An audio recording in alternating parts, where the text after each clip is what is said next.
கற்பழிப்பு மூடி மறைக்கிறது காவல்துறை வந்து மேல்மட்ட அதிகாரி விசாரணை நடத்திட்டு வராங்க. பல்கலைக்கழக வளாகத்தில் இந்த சம்பவம் நடந்தது.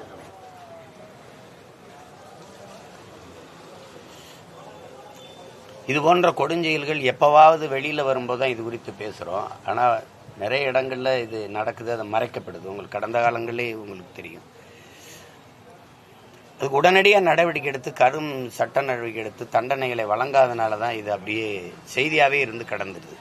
இப்போ உங்களுக்கு தெரியும், பொள்ளாச்சியில் நடந்த கூட்டு வன்புணர்வு கொலைகள், இந்த வன்புணர்வெல்லாம் காணொலியாக வரும்போது எவ்வளவு பதறி துடித்தார்கள் மக்கள். அப்போ அந்த எதிர்கட்சியாக இருக்கும்போது ஒன்று பேசினார்கள், திருப்பி அதிகாரத்துக்கு வரும்போது அதை பற்றிய நடவடிக்கை எடுத்ததாகவே செய்தி இல்லை. அதனால இந்த குற்றங்கள் ஒரு செய்தியாகவே வைத்து கடத்தப்படும் போது, அது மறைக்கப்படும் போது இந்த குற்றச்செயல்கள் தடுக்கப்படாமல் மீண்டும் மீண்டும் தொடரும். கடும் தண்டனைகள் மூலமாக தான் இது மாதிரி நிகழ்வுகள் நடந்தால் கடும் தண்டனை இருக்குங்கிற ஒரு உளவியல் அச்சம் வந்தால் தான் இந்த மாதிரி குற்றங்கள் தொடராது.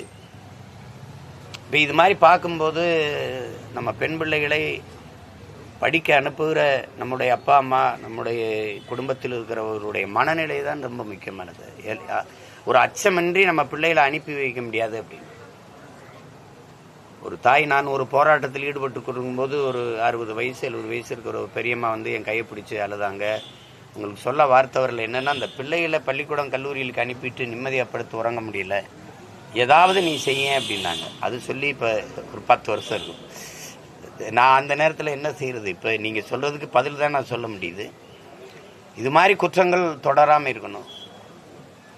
கல்லூரி வளாகங்களில் உங்களுக்கு தெரியும், கல்லூரி பள்ளியில் வழிபாட்டு தலங்கள்லேயே அதிகமாக போதைப் பொருள் விற்கிற பழக்கம் வந்துடுச்சு. அது எல்லாருக்கும் தெரியுது, எல்லாரும் எடுத்து சொல்கிறாங்க இந்த மாதிரி நடக்குது அப்படின்னு. இந்த நிலத்தில் நடக்கிற குற்றச்செயல்களில் 100க்கு 90 விழுக்காடு நிறைந்த போதையில் தான் நடக்குதுங்கிறத நம்ம ஒத்துக்கணும். அது தடுக்கணும். ஒழுக்கத்தை கற்பிக்கிற, வாழ்வியல் நன்னறியை கற்பிக்கிற வளாகங்கள்லேயே இது நடக்குதுன்னா இதுக்கு மேலே நம்ம நாடாக இல்லை, அறம் சார்ந்த மக்கள் கூட்டமாக நம்ம இல்லை, ஒரு ஒழுங்கீனமான ஒரு கூட்டமாக நம்ம போயிட்டோம். நம்ம இது எப்படி சொல்கிறதுன்னு தெரியல. ஒரு சமூகமே குற்றச்சமூகமாக ஆயிடுச்சோங்கிற அச்சம் வருது.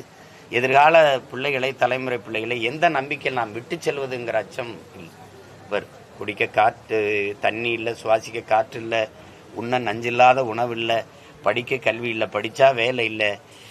இப்படிப்பட்ட ஒரு இக்கட்டான சூழலில் இந்த கொடுமையும் வேற இருக்குது. இதில் எப்படி விட்டுட்டு போகிறதுங்கிற வேதனை தான் மிஞ்சுது. அரசு உரிய நடவடிக்கை எடுக்கும்னு நான் நம்புகிறேன்.